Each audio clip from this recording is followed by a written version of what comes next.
हैदराबाद में 16 नवंबर का 30 नवंबर ताईं मुद्दे जे बुखार जे बचा जा टुका लगाइण वारी मुहिम जे सिलसिले बाबति आगा खान अस्पताल पारां आगाही प्रोग्राम हैदराबाद जी मक़ामी होटल में कोठायो वियो, जंहिंमें सिहत खाते समेत डॉक्टरनि ऐं सिविल सोसाइटी जे अॻुवाणनि शिरकत कई। उन मौक़े ते डॉक्टर सुल्तान, डॉक्टर मोहम्मद इमरान खान, डॉक्टर फरानाज कमर ऐं ॿियनि ॻाल्हाईंदे चयो त 2016 में एक ख़तरनाक आउटब्रेक स्टार्ट हुआ एक्सडीआर टाइफॉइड का, जो कि बहुत एक्सटेंसिवली ड्रग रेजिस्टेंट है और इसको कंट्रोल करने के लिए आगा खान यूनिवर्सिटी ने यहाँ पे टाइफॉइड कंजुगेट वैक्सीन की जो है ना वैक्सीनेशन कैंपेन स्टार्ट की 2018 में जनवरी में, जो कि कंप्लीट हुई 2019 के मार्च में, 31 मार्च 2019 में। हमने यहाँ पे 2,10,000 बच्चों को वैक्सीन लगाई।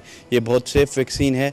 टाइफाइड की वैक्सीन इंतहाई शदीद ज़रूरत है उसकी बच्चों के लिए, क्योंकि ये बीमारी बहुत आम है और काफ़ी अरसे से आम रही है। हमारे पास पहले इतनी अच्छी वैक्सीन अवेलेबल नहीं थी। ये पहली दफ़ा सिंध हुकूमत के ताउन से ये वैक्सीन सिंध में आ रही है। टाइफॉइड की ख़तरनाक आउटब्रेक हैदराबाद से शुरू हुई। इस सूरत हाल में आगा खान यूनिवर्सिटी ने यहाँ पर वैक्सीनेशन कैंपेन शुरू की टाइफॉइड की वैक्सीन से, जो कि बहुत कामयाब तरीके से 2 साल के अंदर अंदर मुकम्मल की गई और उसके बाद टाइफॉइड की वबा को कुछ हद तक हम रोकने में कामयाब हुए। टाइफॉइड जी जगह हाणे कैंपेन शुरू थे पई 18 नवंबर का 30 नवंबर 2019 हींअर शुरू थे पई। इहो उन जे करे थे पई त जो लास्ट टाइम 2016 में आउटब्रेक थियो हो, केस ज़ाहिर थिया टाइफॉइड बुखार जे हवाले सां।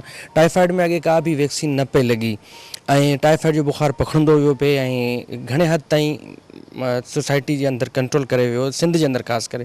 त हाणे असां सिंध गवर्नमेंट जेका आहे हींअर हिकिड़ी कैंपेन हलाइण शुरू कई आहे मुख़्तलिफ़ इदारनि जे तवसुत सां ऐं मुख़्तलिफ़ इदारनि जे कोलेबरेशन सां।